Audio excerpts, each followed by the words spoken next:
Ok, il est 10h02. Nous allons commencer. Le temps de préparer le diapo et je suis à vous. J'espère que le son est bon et que tout le monde m'entend très bien. Donc, aujourd'hui, jeudi 11 septembre 2025, nous sommes au rendez-vous pour un autre jeudi qualité. C'est avec plaisir que nous vous retrouvons aujourd'hui pour parcourir encore une fois les BPF. Donc, aujourd'hui, nous allons voir ce que nous appelons valorisation des ressources naturelles africaines dans la fabrication de principes actifs locaux, perspective mondiale et intégration de l'intelligence artificielle. Ha ha ha, ça c'est le nouveau dans ce live de jeudi qualité. On va parler de l'IA, c'est vrai, c'est d'actualité, il y en a beaucoup, mais je commence par l'introduire, vous voyez, dans ce que nous appelons la production pharmaceutique, parce qu'aujourd'hui, il faut faire avec la technologie qu'on a et nous sommes à l'ère numérique, donc comment est-ce que l'ère numérique influence le secteur pharmaceutique, en l'occurrence le secteur pharmaceutique en Afrique, ce sont des choses qu'on va voir dans les détails donc dans nos prochains lives. Mais aujourd'hui, je vais faire une petite introduction pour parler de l'IA au niveau de la valorisation donc des ressources naturelles africaines. OK. Donc, cette présentation va explorer la richesse des ressources naturelles africaines utilisées pour la fabrication des principes actifs locaux. Nous allons aborder leur potentiel pharmaceutique, l'historique de leur valorisation, les défis actuels, les perspectives d'intégration de l'intelligence artificielle, ainsi que l'importance donc de la mobilisation des acteurs mondiaux, y compris les Africains eux-mêmes. OK? D'emblée, mon nom est Kassimole, je suis chimiste, biologiste, ingénieur aussi de procédés. Et je suis certifié Lean Six Sigma, certifié Project Management Professional et je suis votre humble serviteur. Pour l'avertissement, vous êtes déjà habitué à cela, donc le contenu de cette formation, de ce webinaire est sous la responsabilité de Ivado Global Performance, qui est une entreprise de génie conseil et de formation.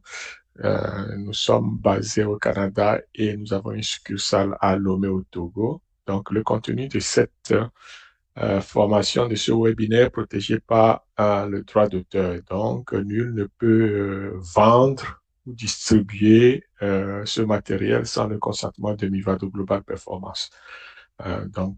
Voilà rapidement. Donc, aujourd'hui, qu'est-ce que nous allons voir concrètement? Donc, plan de la présentation. Au niveau du plan de la présentation, nous allons commencer par ce que je vais appeler un panorama des ressources naturelles, ok, africaines et leur potentiel pharmaceutique. Ensuite, nous allons parler donc de l'historique de la valorisation pharmaceutique, de la tradition à l'industrialisation. Après va suivre la situation actuelle, défis et opportunités dans la production de principes actifs locaux. Après, on va voir la valorisation future et intégration de l'intelligence artificielle. Et pour terminer, il y aura une sensibilisation et mobilisation des parties prenantes mondiales.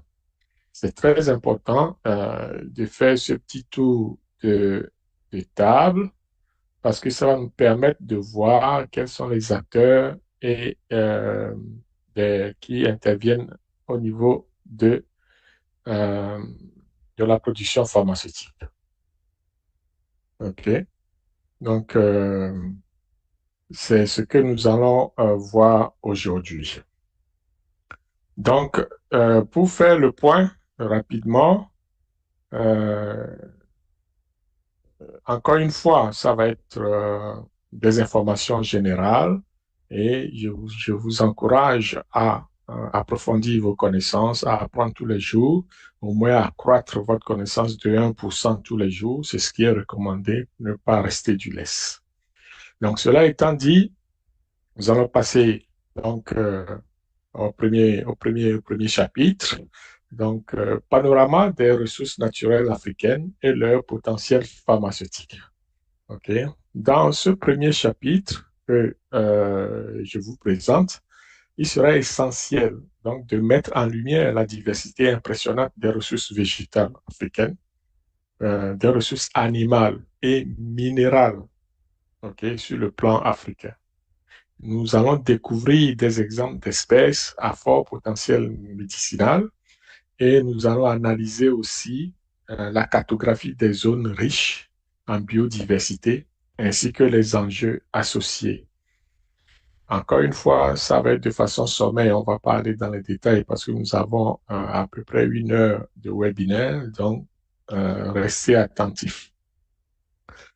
Vous êtes au courant, tout le monde le sait, que l'Afrique regorge beaucoup de ressources, que ce soit ressources humaines, ressources végétales, ressources animales ou ressources minérales.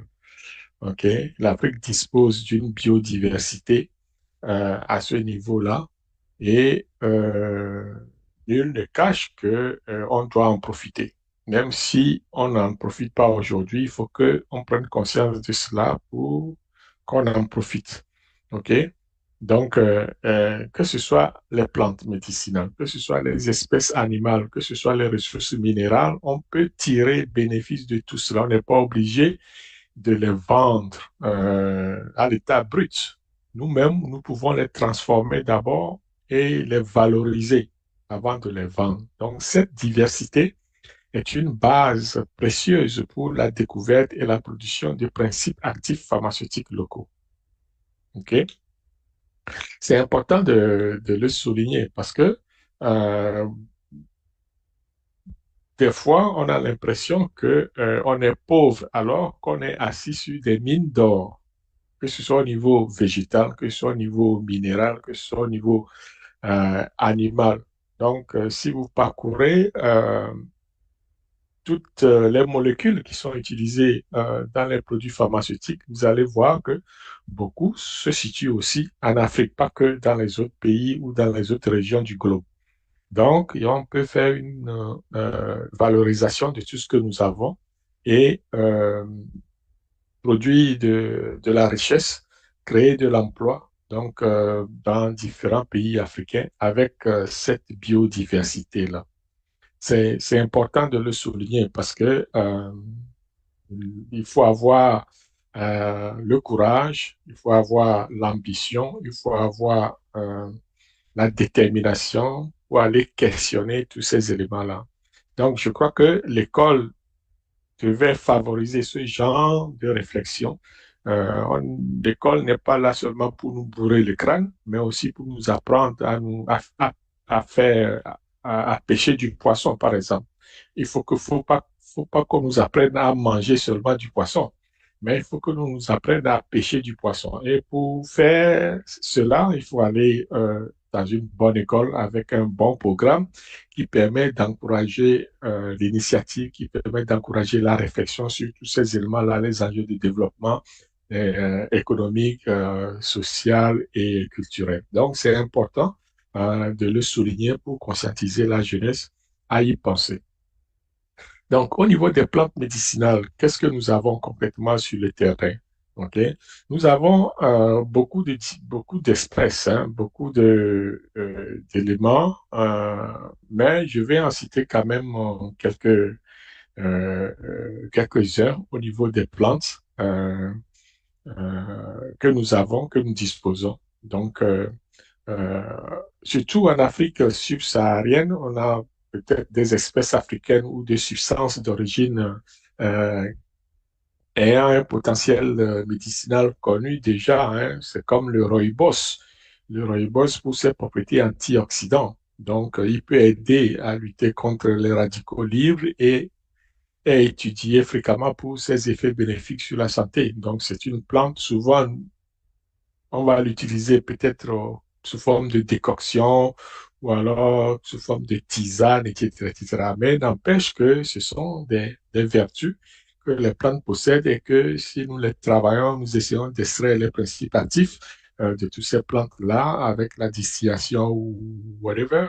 Donc, on peut arriver quand même à avoir un principe actif reconnu qui sera peut-être formulé dans une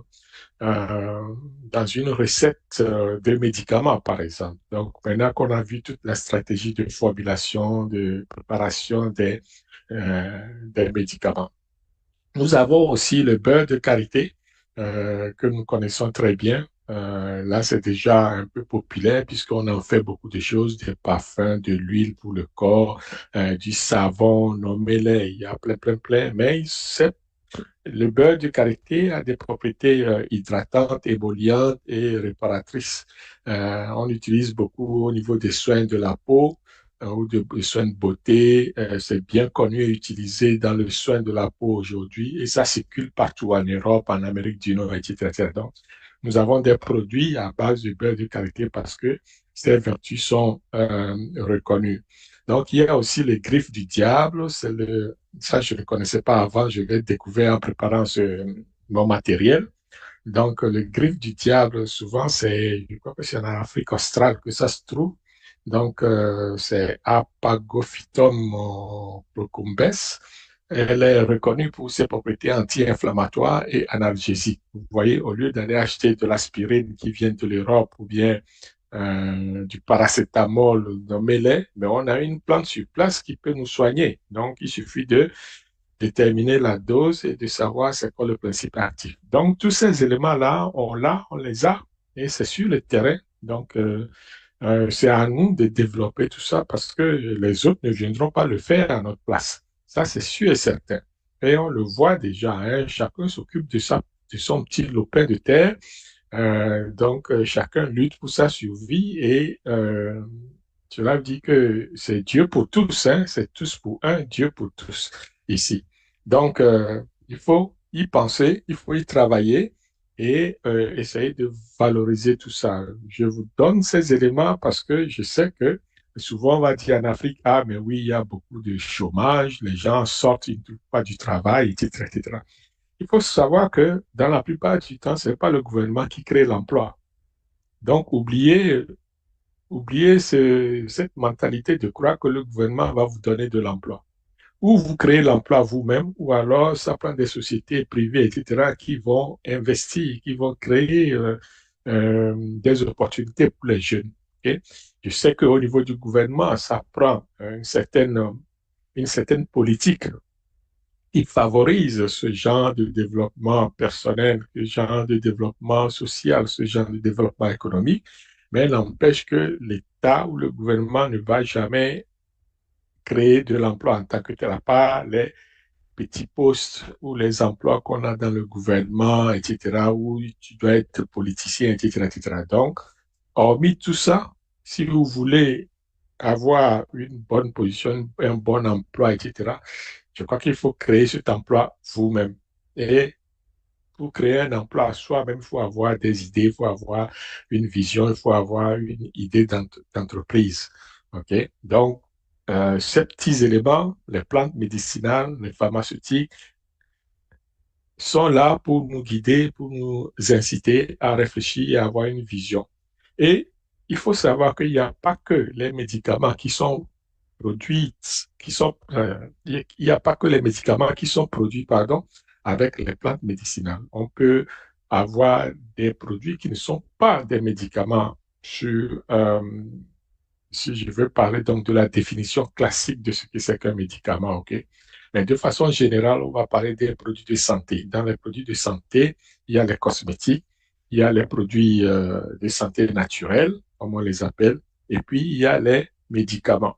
Donc, on peut avoir des produits de santé naturelle, c'est-à-dire qui sont moins contraignants du point de vue réglementaire, OK, que les médicaments. Les médicaments sont soumis à une réglementation stricte.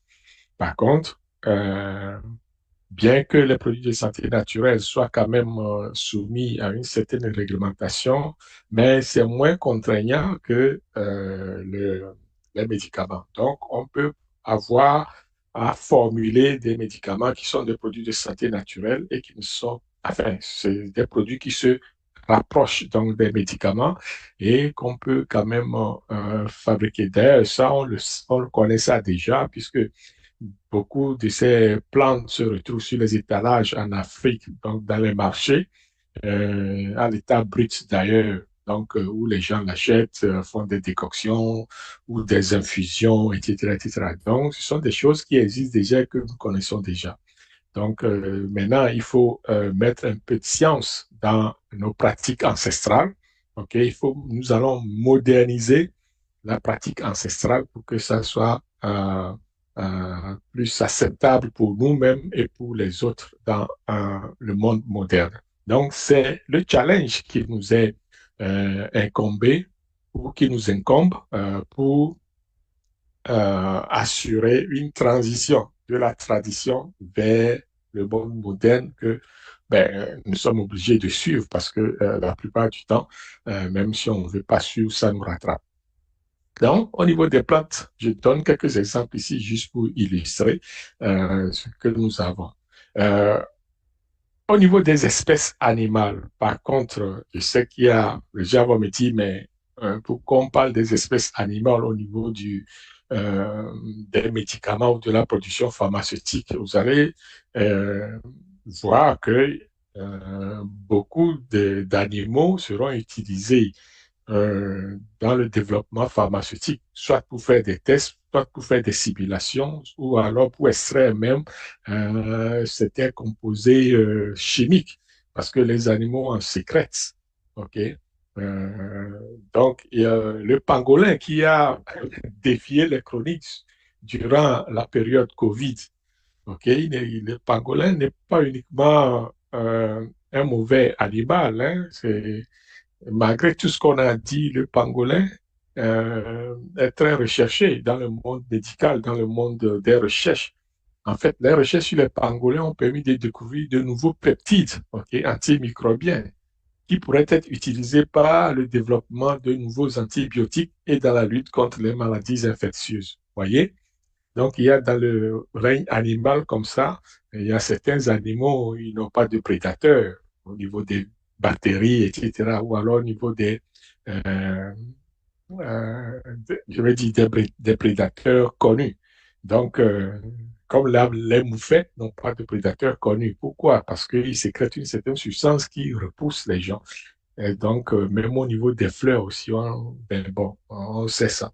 Donc, ce sont des éléments, des animaux qui vont encourager, grâce à des recherches, favoriser le développement des produits pharmaceutiques, entre autres les antimicrobiens. Donc, on sait que le spectre pour les microbes, c'est large. Aujourd'hui, on a épuisé la plupart des antibiotiques qui sont devenus quasiment, euh, je dirais, pas très efficaces parce qu'on les a tellement utilisés que les bactéries se sont mutées.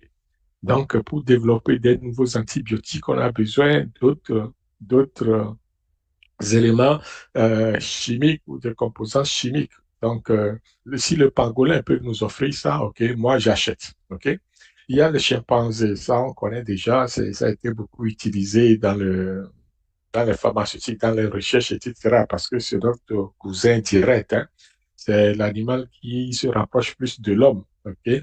Donc, ces primates partagent une grande partie de leur ADN avec les humains. Donc, ce qui en fait des modèles importants pour la compréhension des maladies humaines et le développement des vaccins. Vous voyez? Mais quoique ça, c'est dans l'ancien temps. Aujourd'hui, on va plutôt selon la vitesse de développement donc des vaccins et euh, euh, on connaît d'autres types donc de développement de vaccins. Alors on va plus utiliser beaucoup les animaux donc dans notre développement pharmaceutique. Donc ça va évoluer. OK? Donc, c'est important de souligner cela et de dire que nous sommes à la pointe des développements pharmaceutiques grâce à tout ce que nous avons sur le continent. Alors, il y a l'escarabée. L'escarabée viendra compléter la liste parce que c'est aussi un animal qu'on connaît beaucoup. OK? Et le scarabée, c'est connu et on sait que de, bon nombre d'Africains connaissent cet animal aussi. En préparant ce matériel, j'ai découvert que ben, nous, quand on était petits, on jouait avec ça. OK? On jouait avec ça sans savoir que c'était un animal, un insecte qui pourrait nous sauver la vie. OK?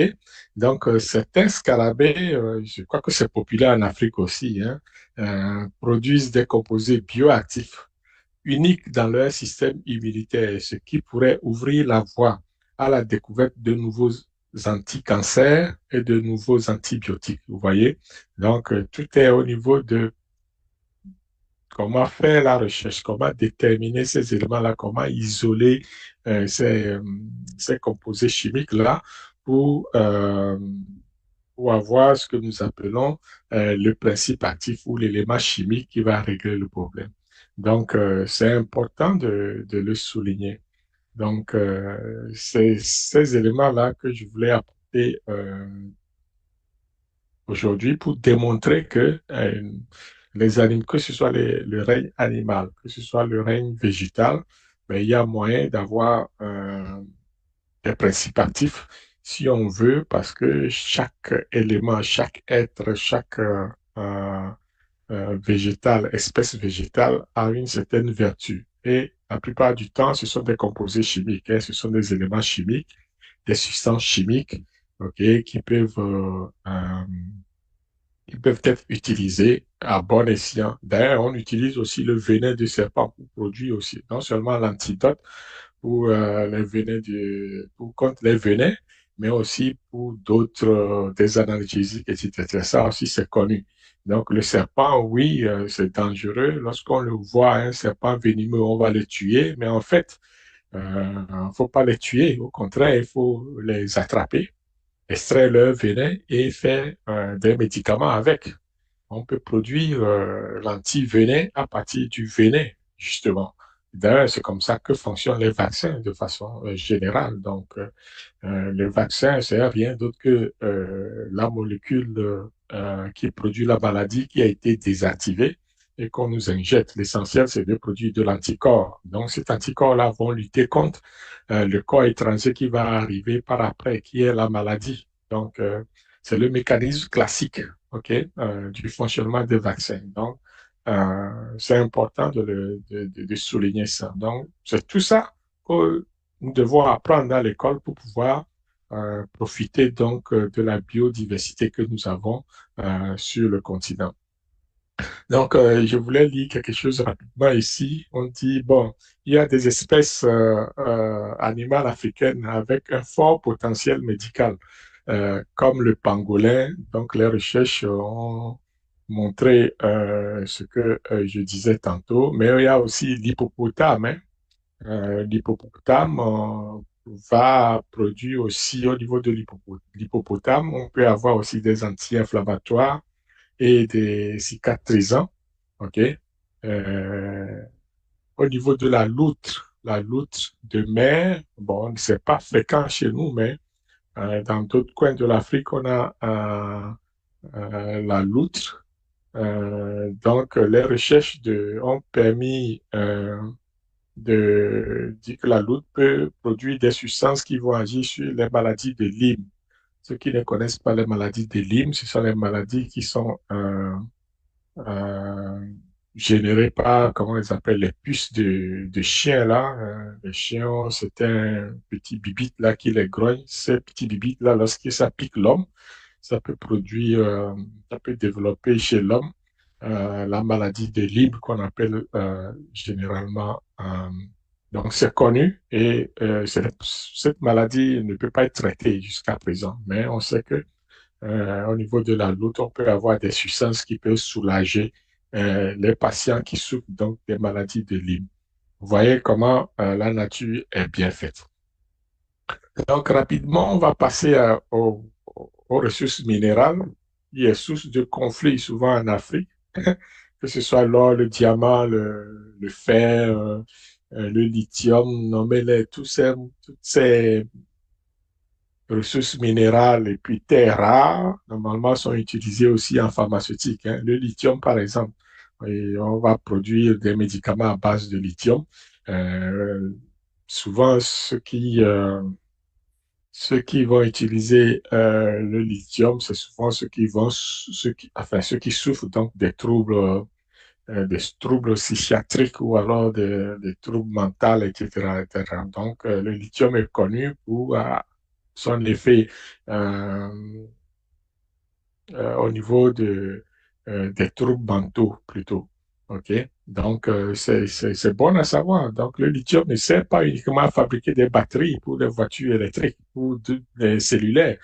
Donc, ça peut être utilisé à une vertu thérapeutique, OK? Donc, formulé au niveau pharmaceutique, ça peut soigner donc les troubles neurologiques ou les troubles psychiatriques, etc., etc. C'est bon à savoir parce que souvent, on va se faire la guerre pour ça et puis on ne sait pas pourquoi on se tabasse, alors qu'il y a des vies à sauver avec ces minéraux-là, ces minéraux-là. Donc, à bon entendeur, salut. Donc, si vous avez ces éléments dans vos coins ou auprès de chez vous, mais il faut les préserver parce que ce sont des richesses commensurable, hein, sur le plan pharmaceutique. Donc, le manganèse, par exemple, l'Afrique est un producteur majeur de manganèse. On extrait et puis on envoie ça chez les autres. Nous-mêmes, on n'en profite pas. OK? Un métal essentiel à la vie humaine en étant un composant des processus métaboliques et de la santé osseuse selon les sources de santé. Donc, ça, il faut le savoir. On peut fabriquer des compléments alimentaires à base de manganèse. OK, pour ceux qui vont souffrir donc des problèmes osseux, etc., etc. Donc, c'est connu. Il y a les terres rares, bien qu'elles soient plus connues sur la technologie, c'est ce que je disais, certaines terres rares, comme le gadolinium, sont utilisées dans l'imagerie médicale parce que pour les propriétés paramagnétiques, selon des sources d'information. Parce que lorsqu'on va faire la radio, par exemple, la radiographie à l'hôpital. Mais c'est ça l'imagerie médicale. Donc aujourd'hui, on va utiliser tous les composantes pour avoir la radio. Ben, ça prend les terres rares, par exemple. Donc, ce sont des éléments qu'on va utiliser. Nous, on les extrait et puis on envoie ça chez les autres. Le cobalt, surtout en Afrique centrale, les gens se battent, se tuent pour du cobalt. OK? Parce que on veut l'argent tout de suite et maintenant. Donc, on ne veut pas réfléchir à comment développer, valoriser ça. Donc, on va l'extraire et puis va l'envoyer chez les autres. Donc, principalement en République démocratique du Congo, où cet extrait, il est utilisé dans le traitement du cancer et pour la production de dispositifs médicaux. Mais qui au Congo, au niveau des miniers, savent ça? Personne. Peut-être les dirigeants ou les médecins. Mais ceux qui creusent la terre, etc., est-ce qu'ils sont au courant de ça? Eux, tout ce qu'ils voient, c'est combien ça rapporte. Le jour même, combien ça rapporte 1 kilo de cobalt. C'est tout. Et donc, nous, on doit faire un travail de valorisation, de conscientisation, de vulgarisation pour nous amener à réfléchir autrement. L'argent, tout de suite, c'est bien, ben, euh, on peut créer une valeur, ok, qui va durer des années avec ce qu'on a. Donc, c'est très important. Il y a d'autres minéraux hein, comme le platine, l'or aussi intervient beaucoup en médecine pour fabriquer des prothèses dentaires. Donc, les platines, on va l'utiliser aussi au niveau de certains médicaments anticancéreux. Vous voyez, donc, plein, plein, plein, plein. Le quartz sera aussi de la partie. Donc, tout ça là, ils ont des vertus au niveau de la médecine. Faut pas croire que c'est juste des pierres ou des métaux précieux, etc., qu'on met au cou ou alors au bracelet, et puis c'est tout. Non. On peut en tirer parti. On peut avoir beaucoup on peut faire autre chose avec ces minéraux-là sur le plan médical et pharmaceutique. Donc, c'est essentiel. Je voulais quand même attirer votre attention là-dessus pour vous dire que c'est important de valoriser ces éléments-là, car ça, on joue notre survie aussi, hein, veut pas. C'est, puisque ça fait partie de ça fait partie du continent et ça fait partie des fois de nos habitudes sur le terrain, de ne pas considérer à leur juste valeur les éléments qui nous entourent, la nature, au niveau de la biodiversité, au niveau des minéraux, au niveau des animaux, au niveau des plantes.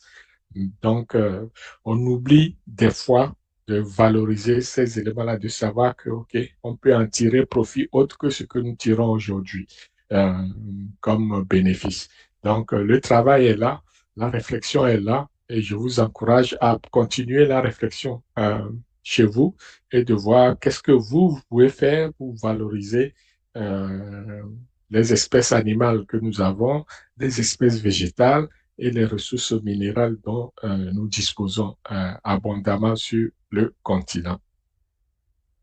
Alors, cela m'amène à cartographier de façon bon, schématique, hein. Je ne veux pas aller pays par pays pour dire, OK, ici, on a tel minerai, on a telle espèce animale ou alors telle espèce végétale, mais de façon grosso modo, il faut voir que certaines régions africaines, OK, sont particulièrement riches en biodiversité et constituent donc des zones clés pour la valorisation des ressources naturelles. La préservation de ces écosystèmes est cruciale face aux menaces environnementales et sociales afin d'assurer une exploitation durable. OK? Donc, note que de façon globale, l'Afrique est une mine d'or, entre guillemets.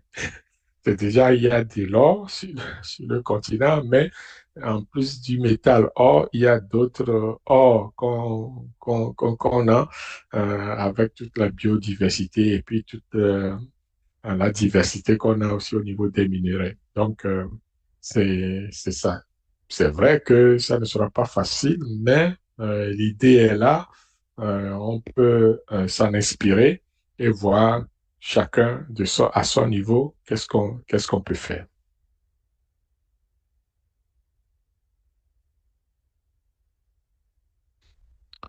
Maintenant, nous allons parler donc de l'historique de la valorisation pharmaceutique, de la tradition à l'industrialisation. OK? Nous allons ici parcourir ces éléments depuis les savoirs ancestraux transmis par les communautés jusqu'aux premières initiatives industrielles d'extraction et de production locale de principes actifs. Parce que ce qui nous intéresse, c'est ça, ce sont les principes actifs. Souvent au niveau de la production pharmaceutique, c'est ce avec quoi nous allons travailler. Donc, on va travailler avec les principes actifs. Donc, on ne travaille pas avec toute l'espèce végétale, par exemple. Donc, nous, on va voir au niveau de l'espèce végétale, quelle est ou quelles sont les molécules qui ont une valeur thérapeutique. Je vais le dire simplement comme ça. OK? Et c'est ça qui va nous permettre de travailler et d'aller les isoler, en fait. Donc, c'est très important. Donc, d'abord, on va voir au niveau traditionnel. Donc, on sait que l'utilisation médicale des ressources naturelles est très prisée. On le sait, on le voit aussi souvent avant l'arrivée de la médecine moderne. On va se soigner avec les plantes, avec tout ce qu'on a dans la nature.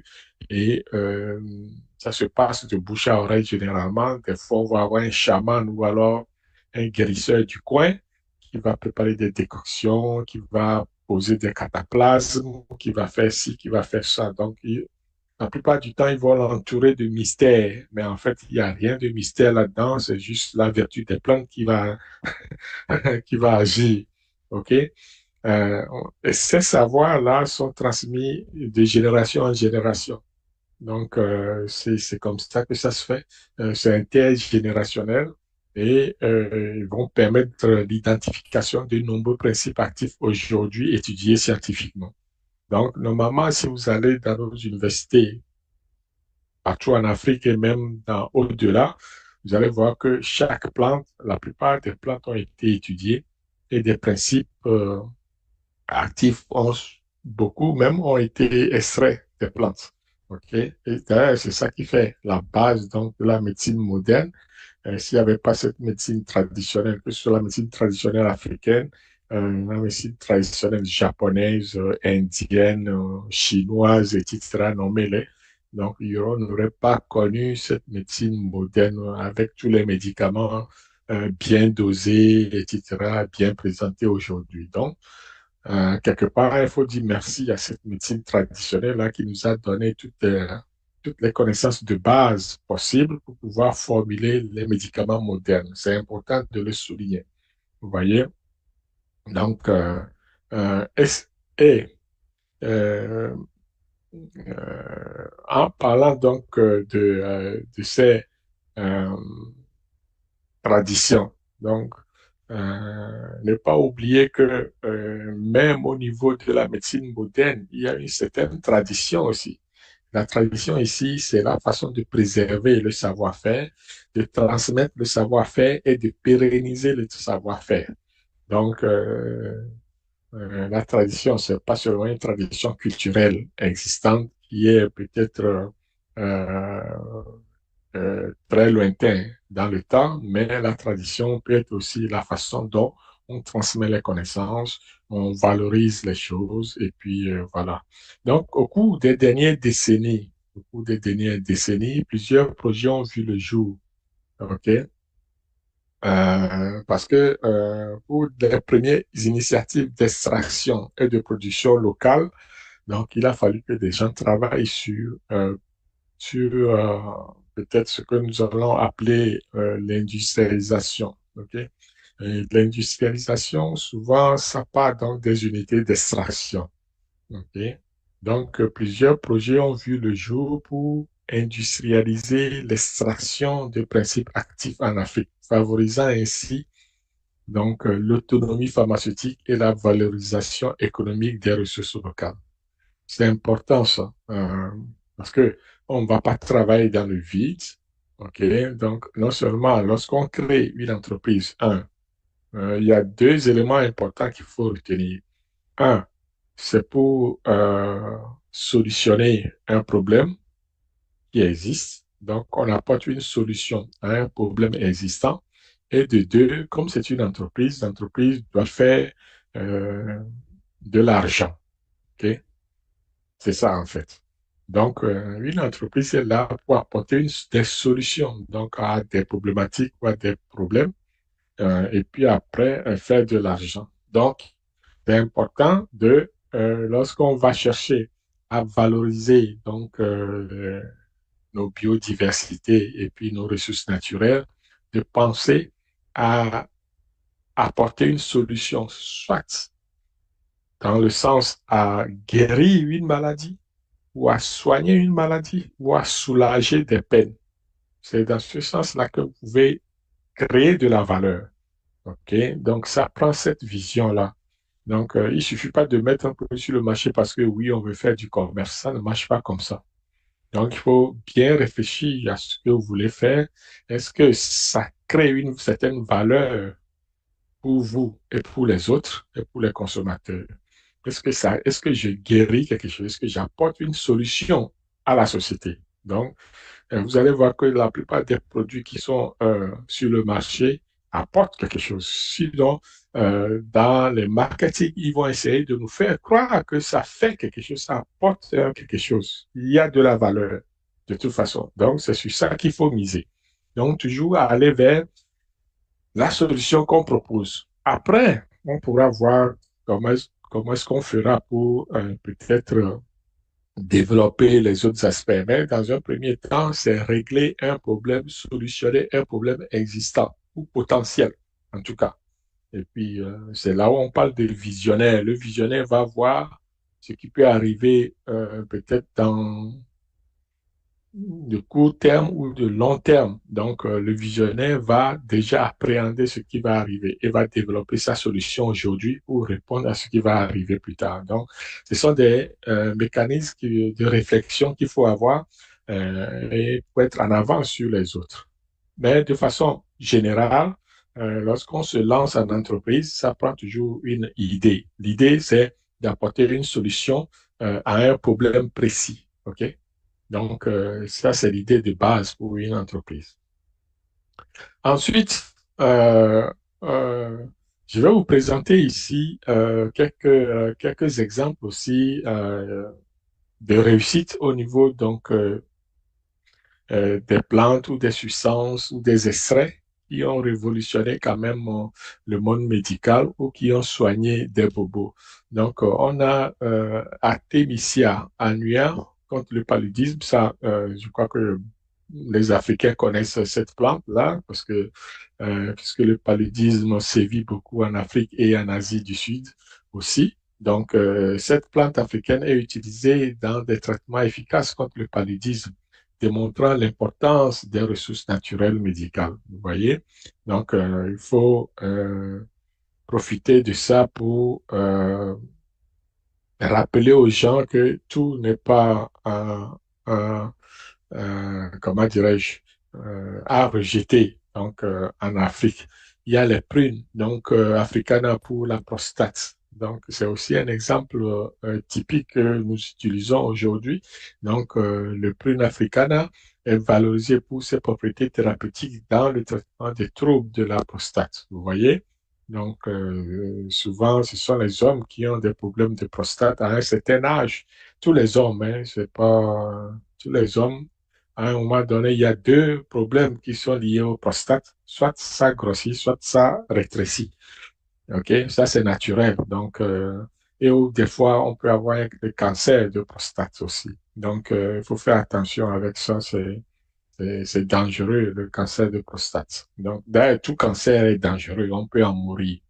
Donc, c'est ça. Mais, il faut avoir des petites habitudes de consommer souvent des prunes si on en a l'occasion et pour peut-être ralentir le problème qu'on peut avoir, des troubles qu'on peut avoir au niveau de la prostate. Donc, c'est important de le savoir. Donc, si nous, on a dans notre coin cet arbre fruitier donc, qui produit des prunes, donc, il faut penser à peut-être valoriser cela, à trouver un marché, du moins, pour pouvoir rendre ça je dirais, commerciable. Je vais employer ce terme-là. Je ne sais pas si ça existe de toute façon. Donc, faire affaire avec les primes, ça peut être bénéfique pour tout le monde. Donc, non seulement on soigne des bobos, mais aussi on va gagner de l'argent à ce niveau. Donc, il n'y a pas que du chômage en Afrique, hein. Il y a de bonnes choses en Afrique qu'on peut exploiter. Donc, voilà. Donc, tout cela peut être valorisé, OK? Et pour donner quelque chose qu'on peut appeler soit une idée d'entreprise ou alors un développement de base au niveau de production pharmaceutique. Donc, des études se font à travers le monde, partout, même en Afrique, dans certaines universités. OK? Donc, ces quelques exemples-là illustrent comment les plantes africaines ont été intégrées dans les différents traitements médicaux reconnus, soulignant l'importance donc d'une valorisation bien encadrée et respectueuse des ressources et des communautés locales, finalement.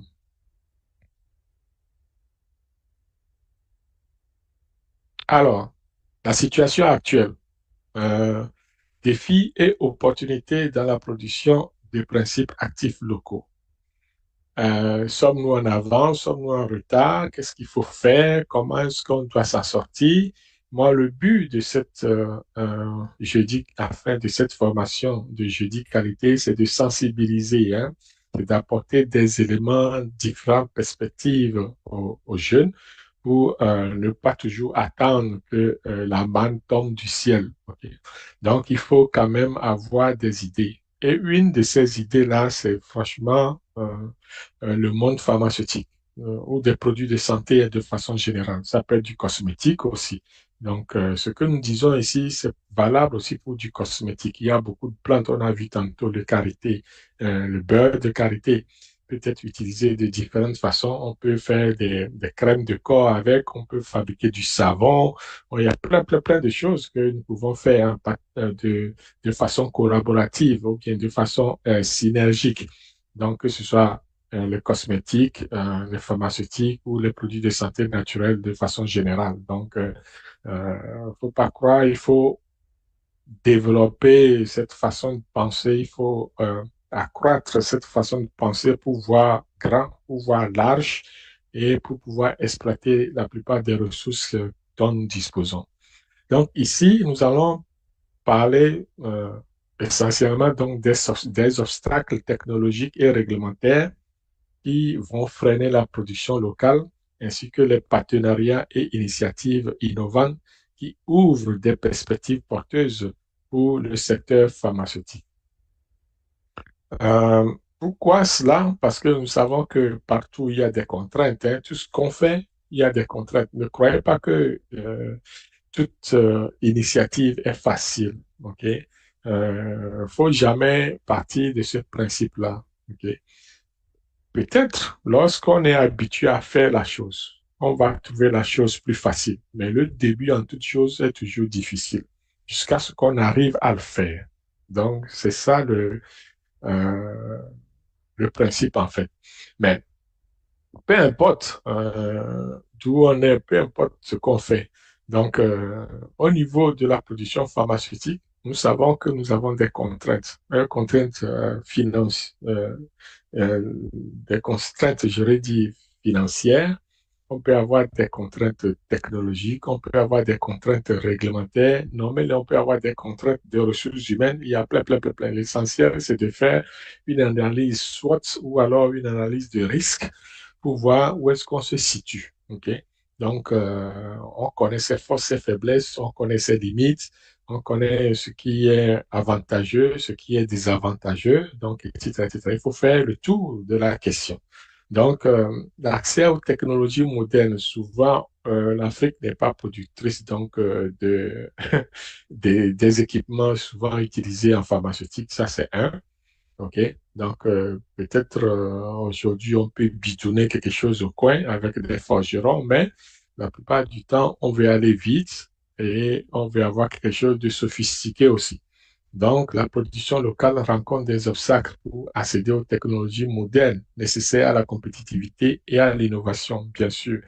Si on lançait une usine pharmaceutique aujourd'hui en Afrique, c'est sûr que la plupart des équipements vont venir d'ailleurs parce qu'on n'est pas, l'Afrique n'est pas productrice donc de ces équipements-là. Même dans les pays développés, ce n'est pas tous les pays qui produisent tous les équipements dont ils ont besoin. Donc, au moins, on peut se soulager avec ça. Mais je dirais que ben, il y a de ces pays-là qui vont fabriquer la plupart de ce dont ils ont besoin. OK? Donc, et c'est rare qu'ils vont commander quelque chose à l'extérieur. Mais bon, soit, ça c'est un autre débat.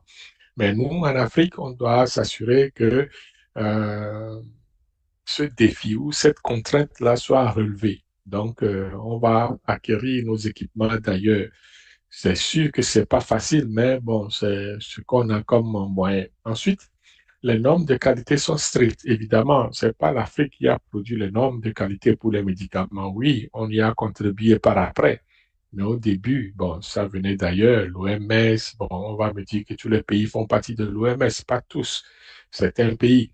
Et ICH, c'est européen, et puis c'est nord-américain, etc. Donc, même sur le plan national, les pays n'ont pas encore développé leur plein potentiel au niveau de la régulation des médicaments ou des produits de santé. Donc, c'est encore quelque chose avoir. Donc, mais par contre, au niveau des producteurs qui doivent se conformer à des normes de qualité rigoureuses pour répondre aux attentes du marché national et international, le défi est encore grand parce que, un, vous devez mettre en place les lignes directrices qui sont généralement en vigueur et aussi avoir des équipements adaptés. Donc, tout ça va freiner votre capacité ou votre élan à développer quelque chose de compétitif, je veux dire. Ensuite, il y a toute l'exigence réglementaire qui vient aussi. Donc, les exigences réglementaires nationales et internationales imposent une adaptation continue des acteurs pour garantir la conformité. Ce n'est pas seulement pour les Africains, mais c'est tous les producteurs du monde entier. La réglementation est ainsi faite, donc c'est important de les suivre. OK? Donc, la production locale fait face à tous ces défis-là, que ce soit technologique, moderne, ou alors les normes de qualité, ou alors les exigences réglementaires nationales ou internationales. Donc, cela va demander ou va nous demander une adaptation continue et soutenue. C'est normal. Donc, si on veut avoir un produit de qualité qui joue dans la cour des grands, qui est concurrentiel. Donc, il faut dépasser toutes ces contraintes-là et avancer dans ce secteur. Est-ce qu'il y a des modèles de collaboration et de partenariats internationaux? Oui, on peut aller chercher pour répondre à ces contraintes-là, tout simplement. Donc, au lieu de se morfondre dans son coin, on peut aller chercher des partenaires locaux ou des partenaires internationaux qui vont aider à faire des transferts de compétences, par exemple, ou des transferts de technologies, ou à partager des recherches sur telle molécule ou telle plante ou telle ressource naturelle. Donc, tout ça dans une collaboration, ben, je dirais, franche, gagnant-gagnant. Donc, c'est ce qui est souhaité et ce qui va permettre d'asseoir un développement durable, n'est-ce pas, au niveau du domaine pharmaceutique. Donc, des collaborations entre institutions africaines et acteurs internationaux va favoriser le transfert des compétences, ça c'est sûr, la recherche conjointe et le développement des filières pharmaceutiques durables, renforçant ainsi le potentiel du continent, tout simplement. Donc, c'est une vision. Il ne faut pas se fermer non plus. Il faut être ouvert, il faut être attentif au monde. Euh, donc, dire que je vais le faire seul en pharmaceutique ou en biopharmaceutique ou en développement des produits de santé, c'est pas évident. Donc, vous pouvez le faire, mais ça va être très à échelle réduite. Donc, si vous voulez conquérir tout un marché, il faut s'entourer des partenaires, de toutes sortes de partenaires, en fait. Donc, c'est le monde des affaires qui recommande cela. Au niveau des initiatives que nous avons sur le terrain, je peux dire que plusieurs centres de biotechnologie, OK, et des startups émergent en Afrique aujourd'hui. Beaucoup de jeunes essaient d'innover là-dedans et de développer des solutions innovantes pour optimiser la production de principes actifs et tout en simulant la croissance économique et scientifique locale. C'est important, OK? Donc, comme je le disais tantôt, il ne faut pas rester bras croisés, il faut se jeter à l'eau, il faut essayer, erreur, innover, et ce qui va permettre de développer le secteur. Parce qu'aujourd'hui, le secteur, vous le savez tous, plus de 90%, je dirais 98%, OK, des médicaments qui sont consommés sur le continent africain viennent de l'extérieur. C'est beaucoup.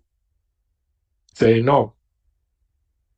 OK? 98% des médicaments ne sont pas produits sur le territoire, sur le continent africain. Mais c'est énorme. Donc, il faut qu'on essaye de réduire ce chiffre-là. OK? Donc, en faisant quoi? Ben, en D'abord, en produisant de façon locale. Produit local, c'est diversifier nos activités au niveau de chaque pays, au niveau du continent. C'est connaître aussi nos maladies tropicales, parce que la plupart des maladies tropicales, bon, aujourd'hui, je ne sais pas, je ne suis pas sûr qu'on les connaît. Ce qu'on connaît le mieux, c'est le paludisme. Et les autres, peut-être qu'on les ignore. Donc, connaître davantage les maladies tropicales et essayer d'avoir des remèdes qui peuvent les soigner. Et nous savons que nous avons beaucoup de ressources sur le continent qui peuvent servir à atténuer ou à soulager ces maladies-là. Donc, nous sommes appelés à développer les secteurs sur le continent. Donc, je veux dire ici que pour la valorisation future et intégration de l'intelligence artificielle, euh, je veux simplement rappeler que l'IA ouvre de nouvelles perspectives, donc de nouvelles voies pour accélérer la recherche, optimiser la production et garantir une valorisation durable des ressources naturelles africaines. OK? Donc, je sais que nos universités, nos centres de recherche dans certains pays ne sont pas adaptés, ne sont pas au point. OK? Parce que pour utiliser l'IA, ça prend l'Internet, ça prend de l'énergie, ça prend des ordinateurs, etc., etc. Donc, dans certains pays, c'est pas possible. Mais dans d'autres où c'est possible, donc ça peut ouvrir de nouvelles perspectives. OK? Ça peut accélérer le processus, en fait. Euh, donc, on peut on peut sauter certaines étapes parce qu'on a l'IA. OK? Aujourd'hui, aux États-Unis, ils ont découvert des molécules. OK? Euh, c'est quoi que c'est un produit antibiotique. OK, hallucine, qui a été découvert grâce à l'IA, tout simplement. Donc, je crois qu'on peut le faire. Donc, l'IA peut innover, peut inventer, peut créer, etc., etc., mais il faut savoir l'utiliser, en fait. Donc, si on prend toute une, je dis, décoction de plantes, etc., et puis on dit, bon, qu'est-ce qu'on peut en trouver grâce à des analyses, ce qu'on faisait avant, on va y analyser le produit, etc., etc.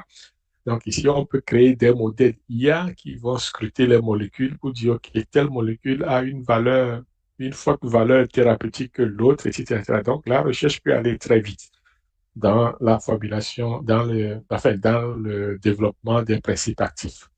Donc, au lieu de prendre des heures et des heures ou des journées ou des mois à faire des analyses en labo, on peut avoir une simulation, OK, grâce à l'intelligence artificielle pour pouvoir accélérer donc le choix de telle ou telle molécule thérapeutique.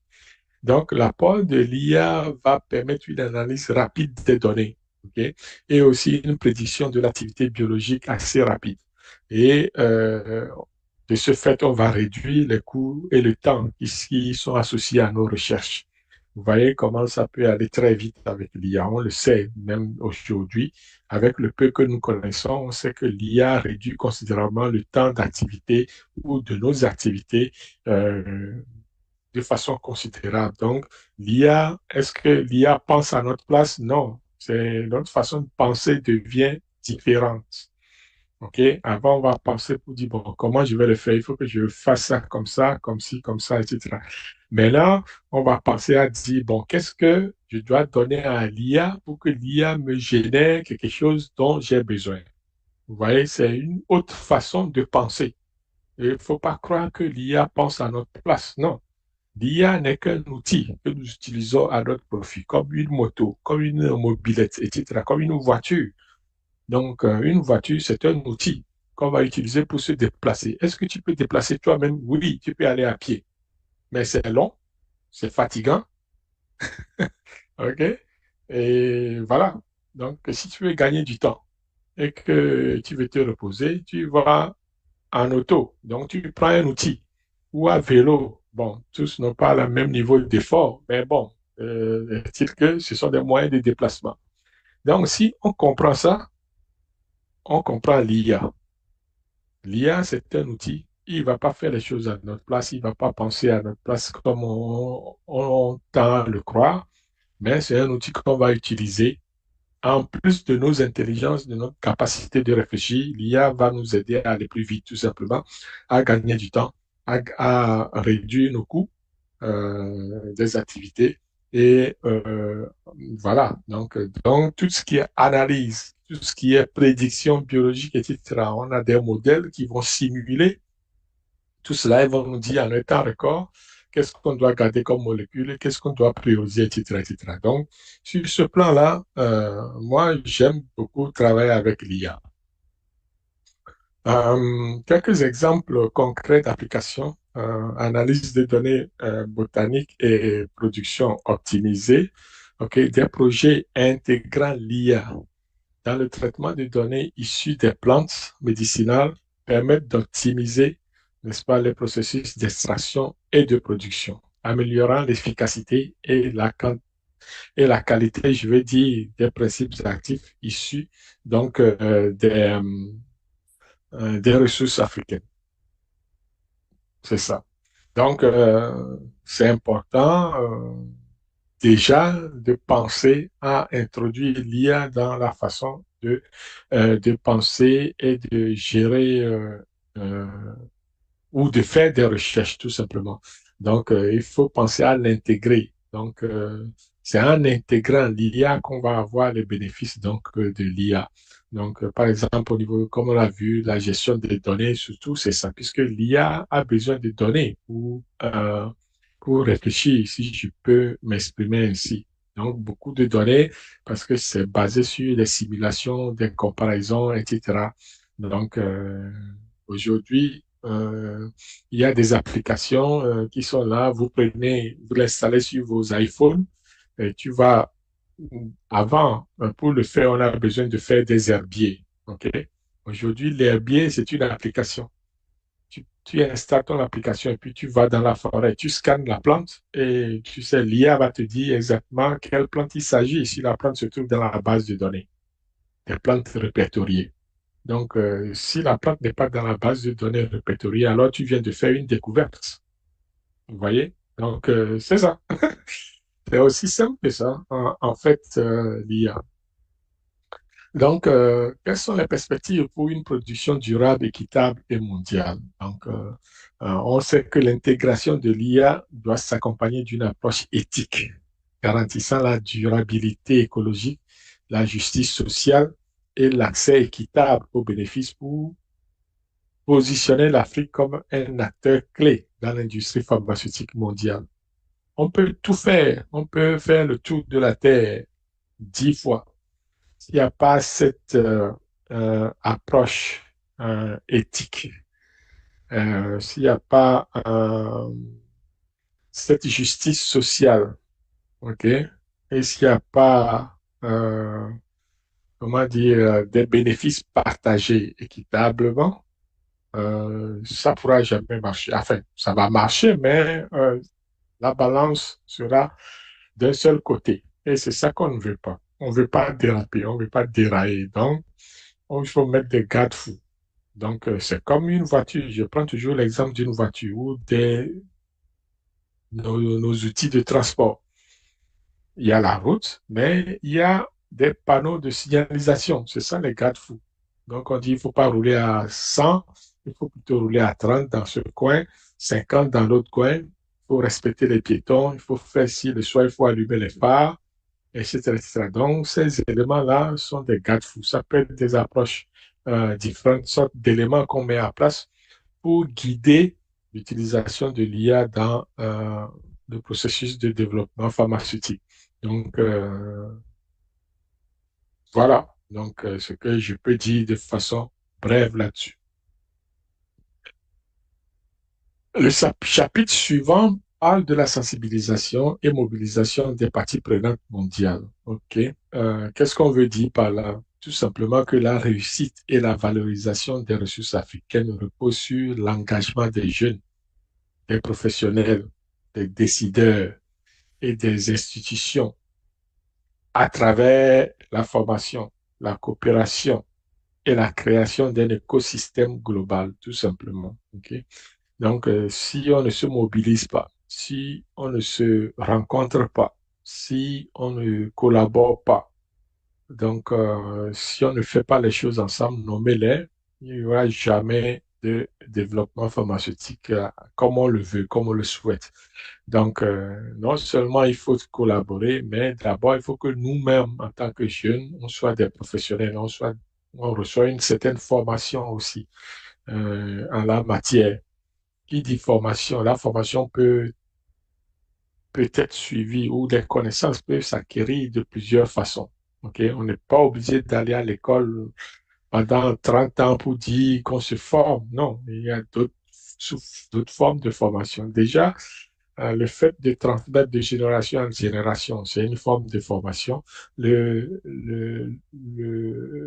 fait de suivre ce webinaire ici, Jeudi Qualité, c'est déjà une formation. Et en plus, si vous êtes allé à l'université, vous avez une formation, vous pouvez lire des bouquins, ça fait partie des formations. Vous pouvez voyager, ça fait partie des formations aussi. Donc, il y a plusieurs façons de se former. Et en plus, aujourd'hui, l'Internet nous permet d'avoir accès à beaucoup de matériel. Okay? Donc, on peut se former en ligne, on peut lire, on peut écouter des vidéos, des podcasts, etc. Il y a beaucoup d'éléments qui sont aujourd'hui sur la toile et qui nous permettent de faire une auto-formation, etc., etc. Maintenant, si vous voulez une formation certifiante, ça, c'est autre chose. Donc, vous êtes obligé d'aller dans une institution assez réglementée qui va délivrer un certificat, etc., etc. Ça aussi, c'est possible. Okay? Mais sachez que on doit se mobiliser, on doit sensibiliser le monde. D'ailleurs, moi, je fais ma part avec ça. Je sensibilise. Et je crois qu'avec ça, on va créer un monde qui va nous ressembler, surtout un monde africain. Donc, cela veut dire que les jeunes ont un très grand rôle à jouer okay, dans cette démarche. Donc, pour donner une impulsion à l'innovation, pour promouvoir le savoir-faire, donc tout ce que nos ancêtres savaient au niveau des plantes médicinales, au niveau des espèces animales, végétales et aussi les ressources minières. Et aussi, et on doit beaucoup influencer la politique, c'est-à-dire on doit porter la voix pour qu'il y ait un cadre, ok, un cadre de fonctionnement assez favorable.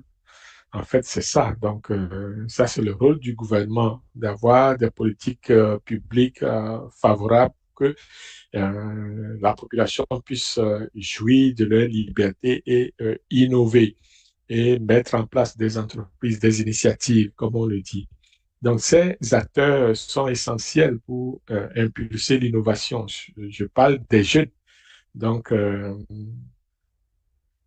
promouvoir les savoirs locaux et influencer les politiques publiques favorables à une exploitation responsable et valorisante des ressources naturelles du continent. Je crois que c'est important de le souligner. Et le fait de le vulgariser va permettre, n'est-ce pas, de prendre conscience de la chose et de dire, bon, OK, sur le plan personnel, qu'est-ce que je peux faire?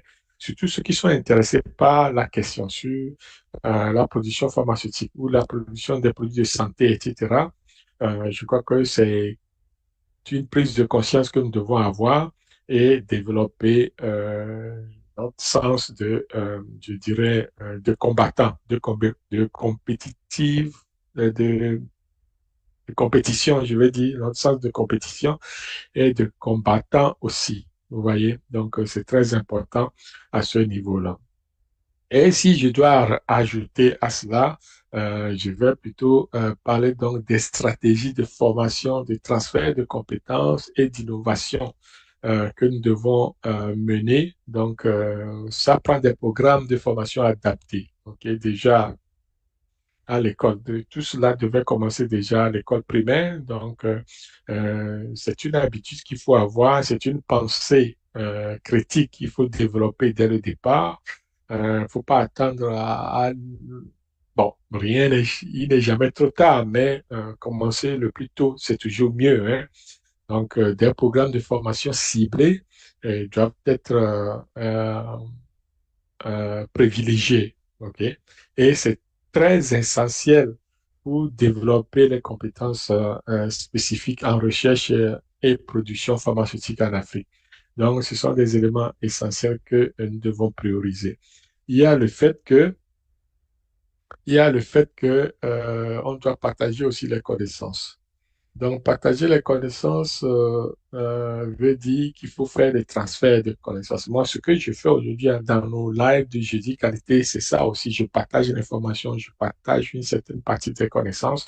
Je fais un transfert donc efficace des connaissances en favorisant l'innovation et l'amélioration continue des pratiques dans le secteur pharmaceutique. Vous voyez, donc, c'est vrai que ce sont des éléments qui vont permettre à nous conscientiser, à dire, ah mais tiens, je peux faire ci, je peux faire ça. Ah mais oui, on fait ça, on fait ci. Donc, je peux aussi initier ceci de mon côté, etc., etc. Donc, ne pas hésiter à transférer des connaissances ou des façons de faire, etc., etc.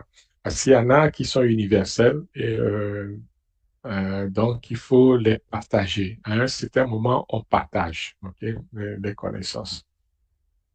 L'autre élément, c'est la collaboration multisectorielle. Donc, la coopération entre différents secteurs stimule l'innovation. Évidemment, dans un de mes lives, on avait parlé donc on avait dit que le monde pharmaceutique, en tout cas la production pharmaceutique, fait appel à plusieurs professions. Il y a plusieurs secteurs.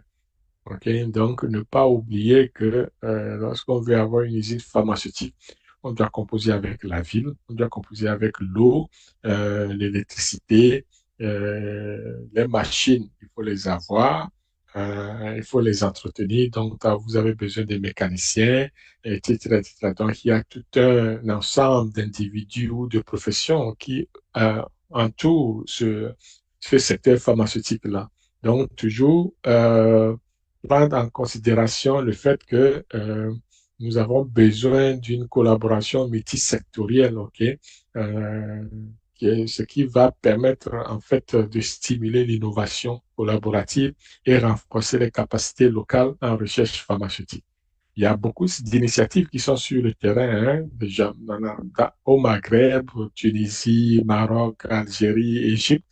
Ce sont des pays qui sont très en avance sur le reste de l'Afrique subsaharienne et aussi au niveau de l'Afrique du Sud. Bon, ils sont très développés et avancés aussi au niveau pharmaceutique. Donc, peut-être qu'il y a des transferts de connaissances qu'on peut faire à ce niveau, aussi des transferts de technologies qu'on peut aller chercher. Donc, peut-être qu'on peut aller se former aussi dans ces usines-là, demander des stages, je sais qu'il y a des stages internationaux qui peuvent se faire. Donc, tout ça vont accroître notre façon de penser, de réfléchir, d'agir sur le plan pharmaceutique. C'est important de le souligner.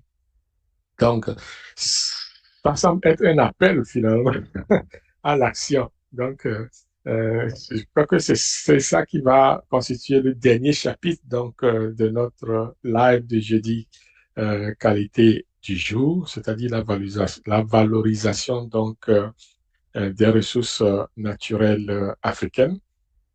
Donc, appel à l'action, il faut que ça soit lancé de toute façon.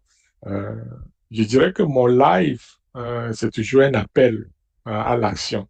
C'est dans cet esprit que je le fais souvent. Donc, tous mes lives, c'est ça, c'est pour vulgariser, pour conscientiser, pour appeler les uns les autres à attaquer ou à s'attaquer au monde pharmaceutique, au monde de produits de santé naturelle, parce que moi, le seul chiffre qui me met peut-être hors de moi, ce sont les 98% des médicaments consommés sur le territoire africain. Il vient de l'extérieur. Juste ça, là, ça me frustre. Ça me dépasse. Je dis, mais c'est pas possible. Et avec toute cette population que nous avons, comment se fait-il qu'on ne produit pas assez de médicaments sur le continent africain? Donc, le seul fait de savoir que les 98% des médicaments consommés sur le territoire africain proviennent de l'extérieur, ça devait nous titiller dans l'esprit, dire, les gars, on doit faire quelque chose. OK? Donc, c'est ça mon appel à l'action. Après, on pourra s'occuper donc de l'écosystème mondial, on pourrait s'occuper donc des autres éléments, etc., etc. Mais on doit quand même prendre conscience que on doit fédérer les acteurs locaux et internationaux pour pouvoir produire les pharmaceutiques en Afrique. Il faut unir les parties prenantes africaines et mondiales pour construire un écosystème collaboratif et éducatif. Donc, valoriser les principes actifs africains, ça va être notre mission, ça va être notre mot d'ordre, ça va être un mot d'ordre que nous devons véhiculer à travers tout le continent. Donc, il faut qu'on valorise les principes actifs africains. Avec toutes les maladies que nous avons, on peut y arriver. Mettre en avant les composés naturels africains pour répondre aux défis de santé. On ne doit pas avoir honte. Les Chinois n'ont pas honte de ce qu'ils ont. Les Américains n'ont pas honte de ce qu'ils vont. OK? Les Japonais n'ont pas honte de ce qu'ils ont. Il ne faut pas que les Africains aient honte de ce qu'ils ont. Donc, au contraire, on doit les valoriser, que ce soit la culture, que ce soit les espèces animales, que ce soit tout ce qu'on a sur le territoire doit être valorisé. Okay? On doit y apporter de la valeur. C'est ça, ça veut dire. On doit ajouter de la valeur à cela. C'est à nous de, lorsque toi-même tu te dénigres, les autres vont te dénigrer. Si tu te valorises, les autres vont te valoriser. En tout cas, s'ils ne te valorisent pas, ils vont te laisser quand même comme ça. Donc, c'est ça. Donc, un appel est lancé pour fédérer okay, les acteurs locaux et internationaux afin de bâtir un écosystème inclusif et durable. Ce réseau permettra de valoriser au mieux les principes actifs africains pour répondre aux besoins de santé mondiaux. Donc, voilà ce que je veux dire par là en insistant sur l'appel à l'action. OK? Donc, ceci nous amène donc tout doucement à la conclusion donc de notre live de ce jeudi pour dire que ok la valorisation des ressources naturelles euh, est très importante et qu'on doit l'exploiter. Ok, exploiter les ressources naturelles africaines, c'est très crucial pour développer les principes actifs de demain. Ok. On doit combiner la tradition et la technologie dans les deux sens, puisque, rappelez-vous, on ne produit pas de technologie sur le continent, pas encore. On ne produit pas assez d'équipements non plus. OK? Donc, il faut qu'on combine les deux. Il faut être innovant. Il faut savoir, il faut être intelligent à ce niveau-là et mettre les deux mondes ensemble, c'est-à-dire la tradition et la modernité. Donc, c'est important. Ensuite, nous devons développer un leadership, OK, durable pour la pharmacie et les pharmaceutiques. Donc, grâce à une mobilisation globale des acteurs de l'Afrique, on peut y arriver. Donc, on doit devenir des leaders dans ce que nous faisons et qu'on doit conquérir le marché. Okay? Donc, la valorisation des ressources naturelles africaines pour la fabrication de principes actifs locaux représente un enjeu majeur en combinant la tradition, l'innovation, la technologie et l'intelligence artificielle. Et grâce à une mobilisation globale, l'Afrique peut devenir un leader durable dans l'industrie pharmaceutique mondiale. Et moi, je crois. OK? Est-ce que vous y croyez, vous? Je vous laisse répondre dans les commentaires sur nos plateformes, etc. Donc, voilà ce que je voulais apporter aujourd'hui au niveau de ce live de jeudi qualité concernant la valorisation des ressources naturelles africaines. Donc, merci pour votre participation. Merci de nous avoir suivis. Merci d'avoir consacré votre temps avec nous. Et c'est toujours un plaisir de vous entretenir. Donc, n'oubliez pas d'aller jeter un coup d'œil sur nos sites web, enfin, notre site web, www.mivado.com et partager, enfin, prendre connaissance de ce que nous avons comme matériel. Il y a des auto-formations, il y a des webinaires, il y a des blogs, il y a des articles que nous publions fréquemment. Donc, vous pouvez vous en inspirer si ça vous intéresse, etc., etc. Et aussi, n'oubliez pas de liker nos vidéos sur nos différentes plateformes lorsque vous avez l'occasion de les parcourir. Ensuite, je voulais faire cette annonce en vous disant que le 12 novembre 2025, nous allons avoir une formation sur l'utilisation et la réglementation des excipients dans les médicaments. Qu'est-ce qu'un excipient? Je vous renvoie à notre live qui parlait donc des excipients en introduction. Donc, allez chercher ça sur YouTube ou alors sur Facebook.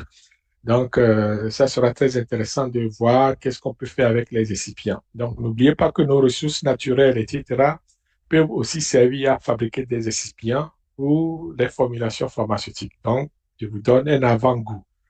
Et aussi, cette fois-ci, c'est à Lomé au Togo, les 29, 30, 31 octobre 2025. Il va y avoir l'atelier de formation sur les techniques de production pharmaceutique et le thème, c'est le transfert de technologies justement qui constitue un enjeu majeur au niveau du développement pharmaceutique en Afrique. Donc, ça nous ferait plaisir de vous accueillir à ce niveau. N'oubliez pas que c'est en présentiel, mais aussi en ligne, donc en Zoom. Donc, si vous ne pouvez pas vous déplacer sur Lomé, etc., pas de problème, vous pouvez vous inscrire en Zoom, donc en ligne, et ça nous fera plaisir de vous compter parmi nos différents invités. Donc, voilà ce que je voulais partager avec vous aujourd'hui. Je sais que j'ai essayé d'être dans le temps. Donc, pour moi, c'est très important de respecter aussi le temps imparti. Donc, voilà. Merci beaucoup. Puis on se dit à très bientôt.